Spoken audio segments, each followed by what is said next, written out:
Oke.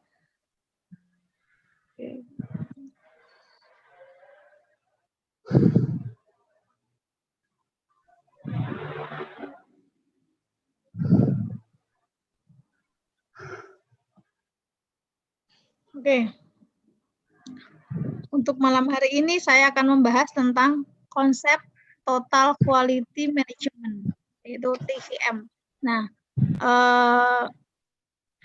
ini nanti biasanya ada di mata kuliah pilihan, yaitu mata kuliah Total Quality Management. Nah, ini biasanya kalau ada mata kuliah pilihan ini dikeluarkan, gitu ya, dikeluarkan biasanya kalau ada yang ambil mata kuliah ini biasanya yang mengampu juga saya, gitu ya, tentang quality, gitu ya. Nah, ini apa sih sebenarnya Total Quality Management, gitu ya. Nah, istilah lain untuk quality management atau total quality management bisa disebut juga dengan total quality control, ya. Ada juga yang bisa menyebut biasanya company wide quality control, total quality service, total quality maintenance, TPM, ya, continuous quality improvement, gitu ya, dan lain-lain. Ini istilah dari total quality management. Nah, kalau nanti ambil mata kuliah ini, total quality management, nah ini semua akan dibahas tentang bagaimana sih suatu produk itu berkualitas gitu ya, tanpa ada cacat gitu ya. Jadi menerapkan sebuah sistem di perusahaan ini TQM gitu ya, nah TQM gitu ya. Jadi seperti itu. Nah, konsep awal TQM ini oleh berbagai pakar mutu gitu ya. Ini adalah setiap pakar mutu mempunyai pandangan dan pendekatan berbeda. Mutu ini ya, pakar mutu berbeda gitu ya. Ini biasanya pertama kali TQM itu dari Jepang gitu ya. Biasanya menerapkan TQM ini perusahaan-perusahaan Jepang gitu ya. Ini tergantung pada latar belakangnya.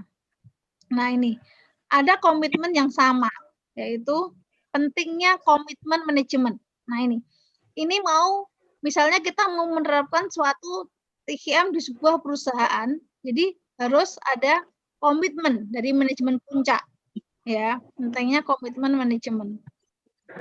Ada pendekatan strategis kepada sistem mutu, ya. Pentingnya pengukuran mutu. Jadi, pendekatan strategis apa sih sistem mutu biasanya kalau mau menerapkan suatu TQM di sebuah perusahaan pasti akan di-training dulu dari semua manajemen ya, dari tingkat bawah sampai tingkat atas. Nah, pentingnya pengukuran mutu, perbaikan proses, pendidikan dan pelatihan ya, menghilangkan penyebab masalah mutu ya. Nah, ini. Jadi konsep awal TQM itu oleh berbagai pakar mutu ini tergantung dari latar belakangnya ya. Nah, tapi kok yang sama, komitmen yang sama itu tetap menjaga masalah-masalah yang ada dalam untuk pengukuran mutu ini gitu ya. Jadi kita misalnya kita mengukur apa ya, produk gitu ya, kita membuat suatu produk, bagaimana sih produk itu bisa bermutu gitu ya. Nah, biasanya kalau kita belanja misalnya, kita belanja pasti kita mencari suatu barang yang bagus gitu ya, mutunya bagus, yang murah. Nah, itu yang susah gitu ya. Biasanya yang bagus harganya mahal. Gitu. Seperti itu. Jadi jarang barang bermutu tapi murah. Nah, bagaimana sih sekarang kita bisa membuat suatu barang gitu ya, mutunya bagus tapi harganya juga terjangkau. Nah, seperti itu. Nah, ini ada komitmen-komitmen dari manajemen puncak gitu ya. Nah, jadi konsep mutu misalnya, salah satu konsep mutu ada satu dari Philip Crosby ini, ya, falsafah dasarnya ada 4 kemutlaqan mutu, yaitu apakah mutu itu? Ya, tuh kalau ditanya, mutu itu apa sih? Biasanya pada menjawab mutu itu ya kualitas gitu ya. Nah, sebenarnya mutu itu adalah kesesuaian terhadap persyaratan, bukan kebaikan atau keistimewaan, gitu ya. Jadi bukan kebaikannya atau istimewanya sebuah barang itu, tapi kesesuaian terhadap persyaratan, gitu ya. Apakah sesuai, gitu ya. Jadi misalnya kaos bermutu misalnya, kaos mutu harus tahan lama misalnya, tahan lama gitu. Jadi bagaimana sih syarat-syaratnya agar suatu kaos itu bisa tahan lama gitu, syaratnya apa aja. Nah, seperti itu ya. Nah, sistem apa yang digunakan, yang diperlukan untuk menghasilkan mutu. Nah, ini sistem untuk menghasilkan mutu adalah pencegahan, bukan penilaian atau pemeriksaan. Jadi, sistem yang menghasilkan mutu adalah pencegahan, ya. Pencegahan maksudnya seperti yang kemarin di quality control ya, statistik itu banyak nggak mencegah produk yang banyak cacatnya. Nah, seperti itu. Jadi setiap memproduksi barang jangan terlalu banyak yang cacat. Nah, seperti itu. Nah, standar kinerja apa yang harus digunakan gitu ya. Standar kinerja yaitu tanpa cacat atau zero defect, tidak cukup mendekati atau tanpa cacat. Nah, jadi harus tanpa cacat. Gitu ya. Ini sistem kinerja apa yang akan digunakan. Nah, sekarang sistem pengukuran apa yang dibutuhkan ya untuk mutu ini, 4 kemutlaqan mutu menurut Philip Crosby ini.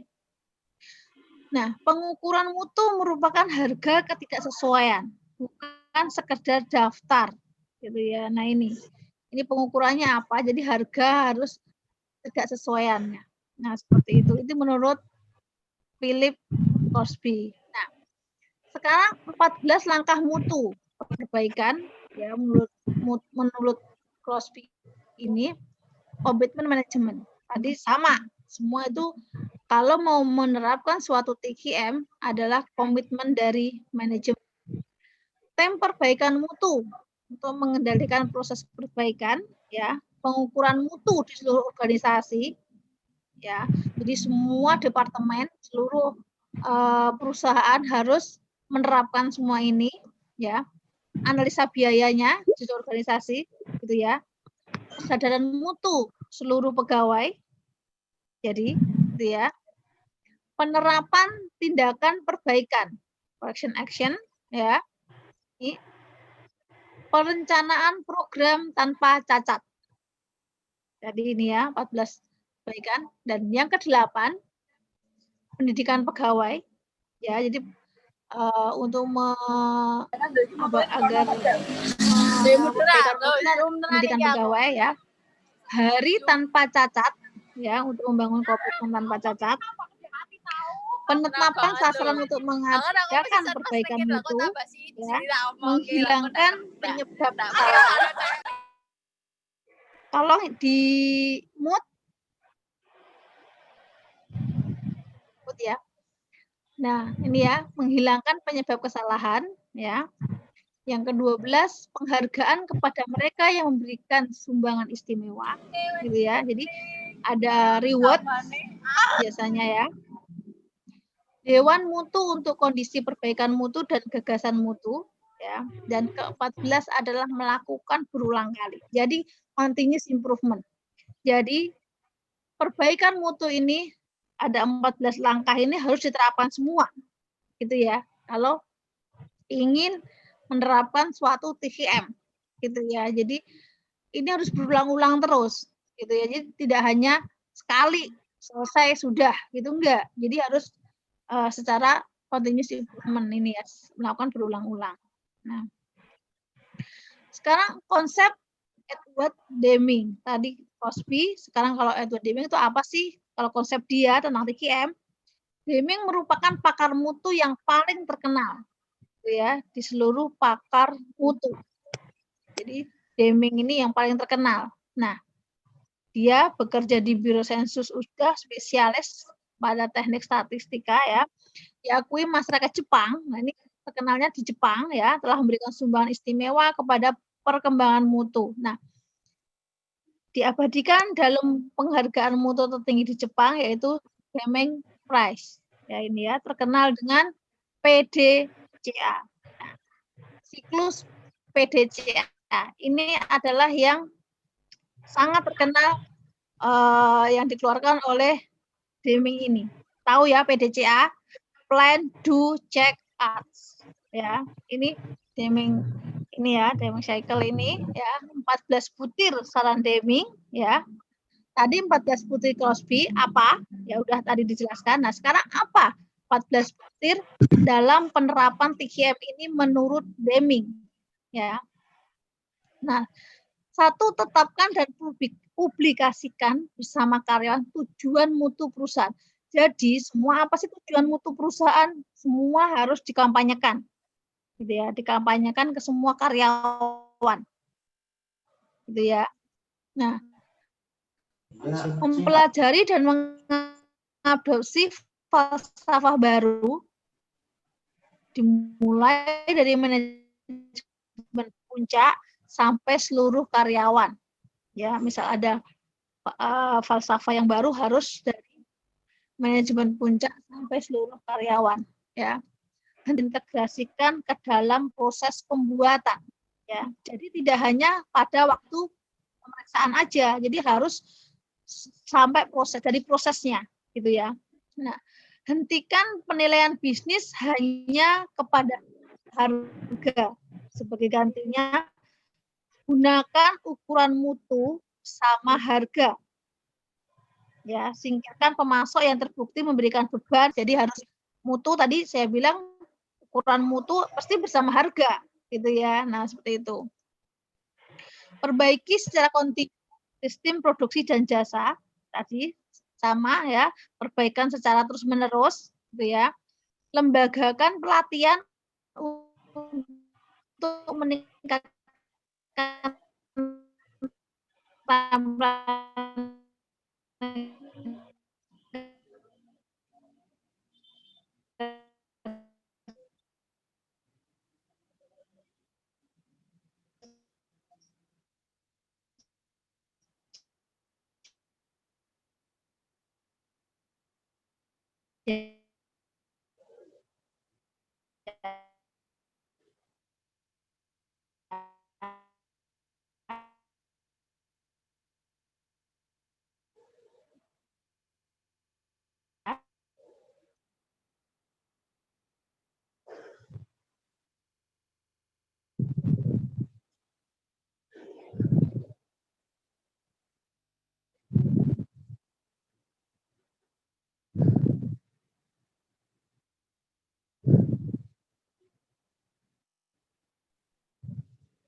putus ya saya ya.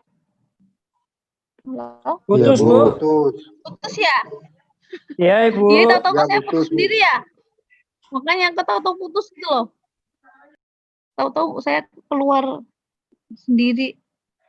Sebentar. Sampai mana tadi? Padahal sinyal saya bagus juga nih, kok putus ya? Nih.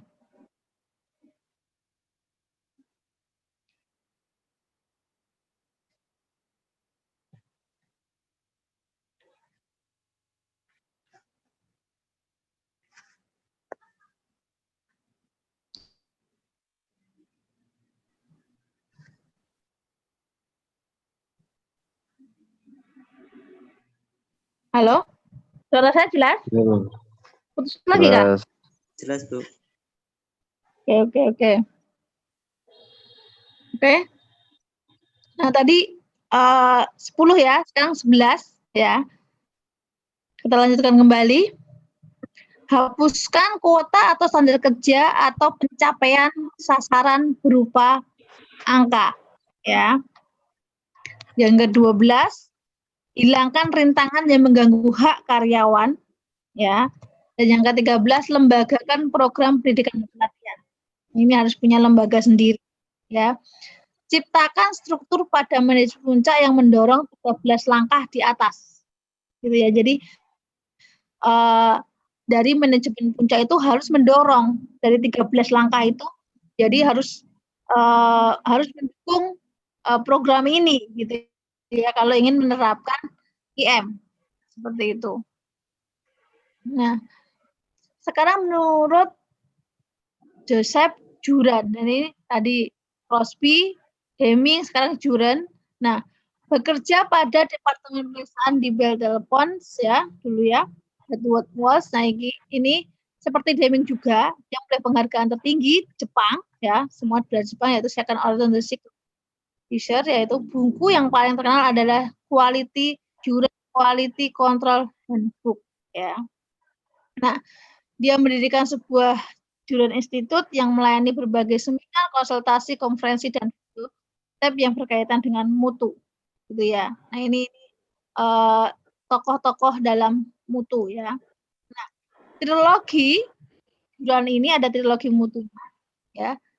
Didasarkan kepada proses manajerial yang bisa digunakan untuk pengelolaan finansial, perencanaan finansial, pengendalian finansial, dan perbaikan finansial. Nah, ini semua tentang keuangan ya. Nah, penerapan pada manajemen mutu satu yaitu kalau menurut Juran ini ada triloginya, yaitu perencanaan mutu. Jadi ini adalah suatu proses bagaimana sih mengidentifikasi pelanggan, persyaratannya, harapannya tentang ciri-ciri produk dan jasa ya. Jadi menjadikan produk dan jasa itu adalah atribut yang tepat ya. Habis perencanaan baru pengendalian. Ya, suatu proses menguji atau mengevaluasi produk dan jasa ya terhadap persyaratan yang diminta pelanggan. Nah, ini harus masalah dideteksi kemudian dikoreksi. Nah, itu adalah pengendalian. Habis pengendalian baru perbaikan. Gitu ya. Jadi perencanaan dulu, pengendalian, perbaikan. Nah, trilogi ini adalah trilogi dari Juran itu ya. Jadi kalau perbaikan itu ya harus secara terus-menerus gitu ya, mekanisme yang berkelanjutan agar mutu dapat dicapai secara kontinu. Ini biasanya mencakup sumber daya, penugasan orang yang mengerjakan proyek mutu, dan secara teratur membangun struktur untuk mencapai mutu ini. Ya, nah ini diagram trilogi Juran ya, di sini ya, perencanaan, pengendalian, ya, baru perbaikan. Perbaikannya di sini. Seperti itu ya. Nah, saran Juran untuk perbaikan perencanaan mutu ini yaitu mengidentifikasi pelanggan tadi ya dan persyaratannya, baru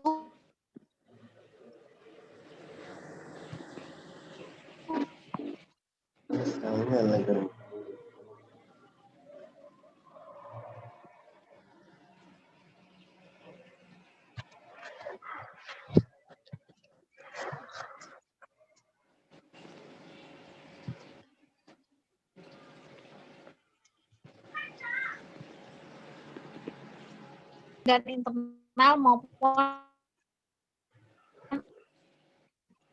eksternal.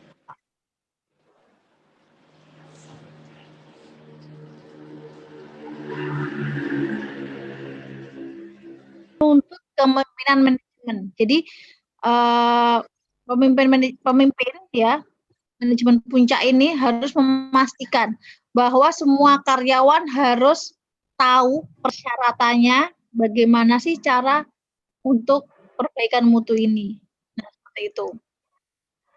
Baru tetapkan sasaran khusus. untuk perbaikan mutu ya, kelanjutan dalam semua kegiatan.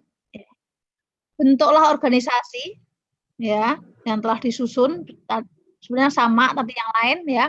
Pastikan semua pegawai diberi pelatihan ya sebelum menerapkan 3M ini. Semua harus tahu peran masing-masing gitu ya. Pastikan bahwa masalah yang merintangi perbaikan dihilangkan dengan pembentukan tim proyek pemecahan masalah ya. Keenam, pastikan semua kemajuan perbaikan dapat dimonitoring ya. Baru semua kontribusi luar biasa bagi perbaikan itu teridentifikasi yang diakui. Pastikan kemajuan dan kontribusi luar biasa dipublikasikan ya. Ukur semua proses dan tingkat perbaikan mutu ini, baru pastikan semua berkelanjutan ya dan terintegrasi ke dalam suatu sistem manajemen perusahaan ya. Jadi ini adalah 10 langkah Duren ya. Nah, sekarang ada lagi konsep 3M menurut Tauro Ishikawa. Kalau pernah dengar Ishikawa gitu ya. Ini biasanya sebuah diagram, ada sebuah diagram gitu ya. Diagram Ishikawa terkenalnya gitu ya. Nah, seorang akademikus di Tokyo kerjasama dan perusahaan tadi ya, teknik-teknik pengendalian mutu. Nah, karena yang terkenal adalah fishbone diagram. Kayak kan ada 7 pengukuran mutu. Nah, ada 7 pengukuran mutu, ada histogram, fishbone, nah, seperti itu. Nah, ini salah satunya adalah fishbone, gitu ya. Ini biasanya disebut dengan diagram Ishikawa. Fishbone itu biasanya kalau bentuknya seperti kalau terkenalnya diagram tulang ikan, gitu ya, diagram tulang ikan, gitu ya. Nah, itu fishbone ini ya untuk bermutu, gitu ya. Jadi seperti emang bentuknya seperti tulang ikan, gitu ya. Nah, mengembangkan GKM gugus kendali mutu ya GKM itu di Jepang dan memperkenalkan istilah JWKC tadi ya, yang mutu tadi. Nah, 3M dia memperkenalkan istilah Ishikawa yaitu relationship di total quality management. Nah, ini adalah Ishikawa hubungan model dari Ishikawa ini hubungan di dalam quality management. Jadi ada di sini ada PDCA ya, PDCA control tadi, plan do check ads, quality control, quality insurance, nah berarti quality cycles. Nah, saling keterkaitan. Ini adalah model dari Ishikawa itu sendiri. Jadi nanti kalau sudah mulai 7 tool untuk pengukuran mutu gitu ya, kalau mengambil suatu penelitian gitu, jadi 7 tool ini harus jangan semuanya gitu ya, misalnya harus hanya membandingkan 4 yang dipakai, nah seperti itu. Nah, ada keterangan model Ishikawa ini yaitu jaminan mutu adalah pusat 3M ya, bahwa menyatakan bahwa apa yang ingin dicapai suatu sistem harus diverifikasi gitu ya, jika harus diikuti gitu ya. Nah, seperti itu. Jadi business for us gitu ya. Jaminan mutu harus ada pengendalian mutu ya. Lingkaran kedua tadi yang berperan agar semua kinerja terkendali dan tidak menyimpang. Kalau ada yang menyimpang harus segera dikoreksi gitu ya. Pengendalian PDCA ya, berperanan dalam pengendalian setiap tahapan ya. Siklus plan do check action ya. Nah, ini dipertahankan maka perbaikan harus berkelanjutan akan tercapai. Jadi harus secara terus-menerus. Ya. Baru gugus mutu. Ya, jadi upaya untuk bersifat terpadu dan menyeluruh. Tanpa GKM, 3M tidak melibatkan seluruh karyawan, gitu ya. Nah, seperti itu gugus mutu.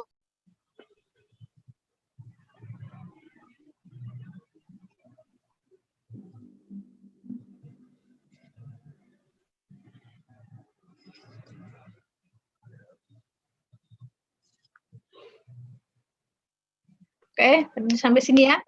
Jadi tadi keterangan model Ishikawa tadi ya, dari bagian tadi ada jaminan mutu, pengendalian mutu, pengendalian PDCA, dan gugus mutu. Nah ya, nah pasti dalam sebuah perusahaan ataupun jasa seperti institusi gitu pasti ada gugus mutu.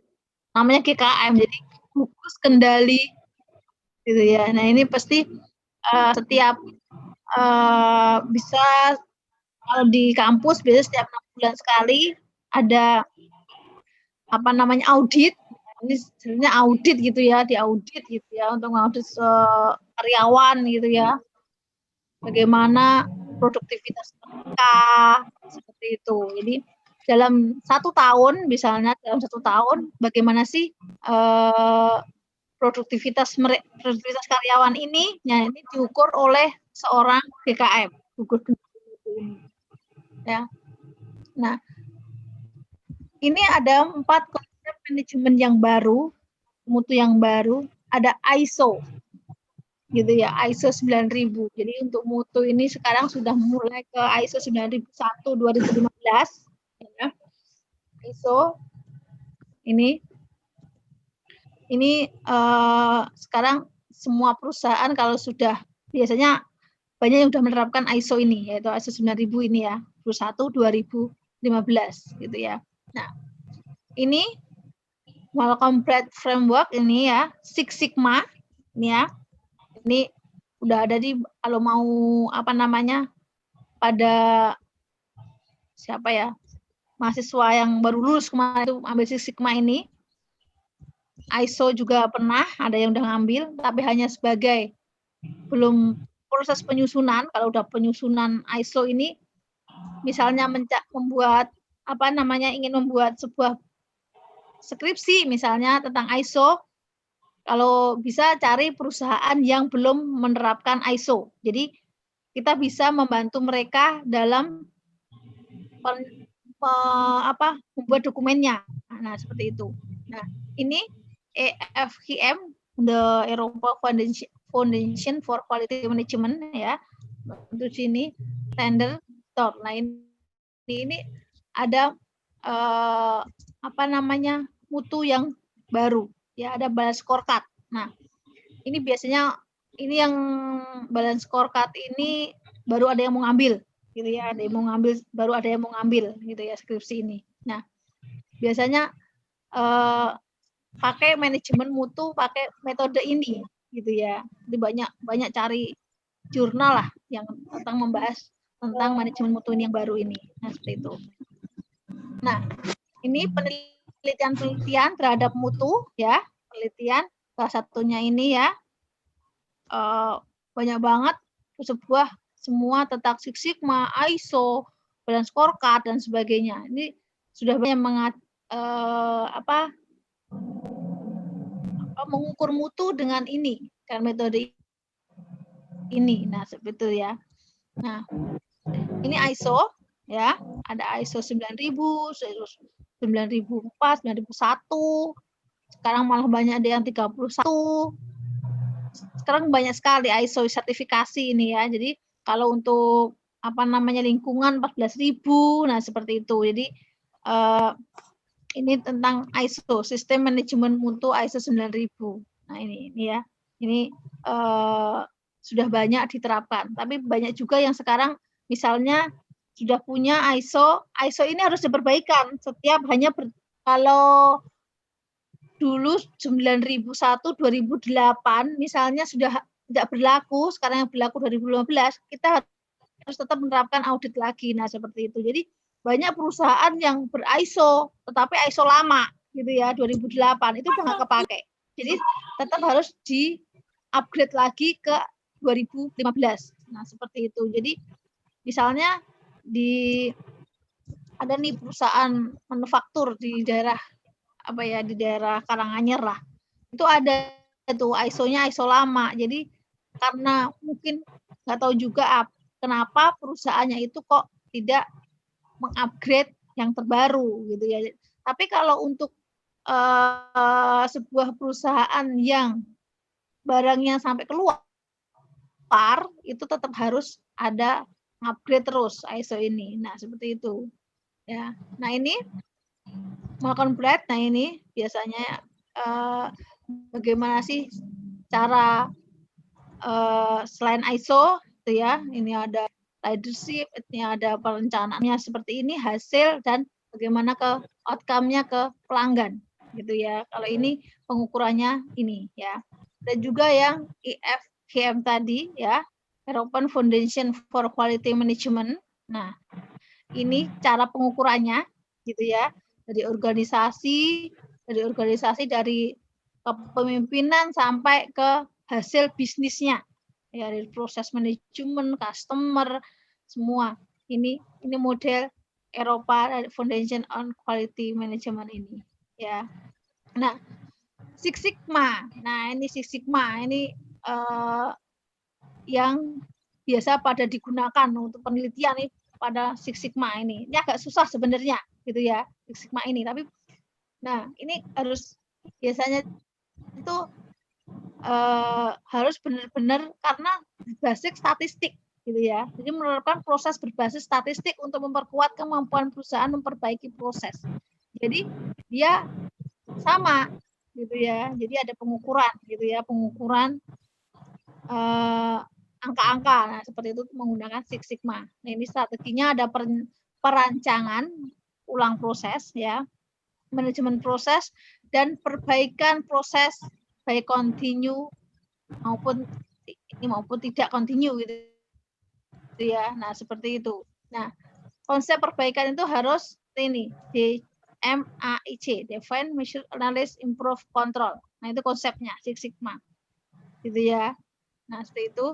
Nah, ini Tanner de Toro ini saya juga belum pernah lihat ada pakai konsep ini, 3 step pakai Tanner de Toro ini. Gitu ya. Nah, ini 3 step untuk continuous improvement. Nah, ini dia stepnya customer, fokus customer, ke perbaikan prosesnya, baru ke total involvement-nya. Nah, ini Tanner de Toro ini.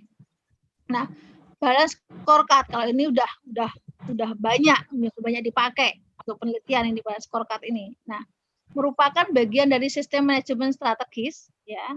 Tolak ukurnya kinerja terdiri dari 4 perspektif: keuangan ya, pelanggan, proses usaha internal dan pembelajaran dan pertumbuhan. Nah, ini balance scorecard. Ini nanti bisa kalian pakai kalau ingin mengambil tentang mutu menggunakan balance scorecard ini. Seperti itu ya. Nah, kerangka pengukuran kinerja sesuai balance scorecard ini ya. Ini pengukuran kinerjanya ya. Nah, keuangan. Indikatornya apa? Keuangan. Apakah kinerja keuangan meningkat? Nah, indikatornya apa? Pelanggan merasakan nilai atau mutu yang dihasilkan lebih baik, indikatornya apa? Baru proses usaha internalnya, indikatornya apa? Pembelajaran pertumbuhan, indikatornya apa? Jadi kita tetapkan ini indikatornya apa aja gitu ya. Nah, seperti itu namanya balance scorecard ini. Jadi kita harus tahu bagaimana sih bisa keuangan itu bisa meningkat. Nah, apa keuangan bisa meningkat, indikatornya apa aja yang diukur. Nah, seperti itu. Nah, apakah pelanggan misalnya kita tanya ke pelanggan, kenapa sih produk itu bermutu? Nah, itu kita tanya, apa sih indikator-indikator produk itu mutu? Mungkin salah satunya awet. Nah, seperti itu ya.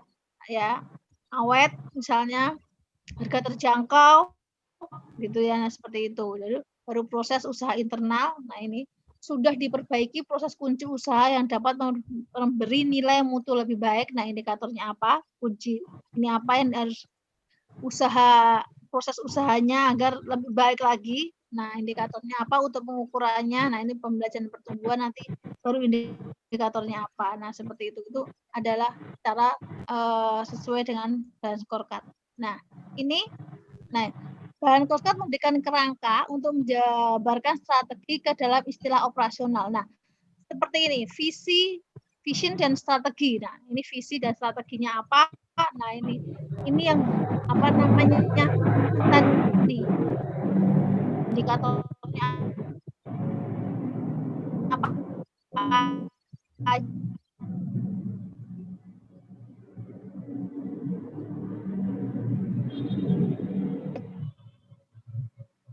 C itu dalam bagian ini menghadiri kuliah malam hari ini, gitu ya. Seperti itu. Jadi ada yang bertanya? Ini tidak ada hitungannya kalau TKM, gitu ya. Jadi dia modelnya teori semua. Nah seperti itu. Ada yang bertanya?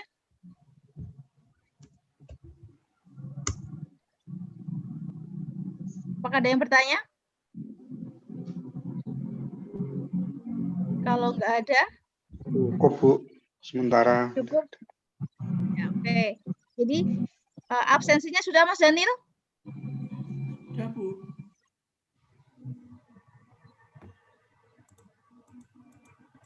Stop. Mas Daniel sudah absensinya sudah? Sudah.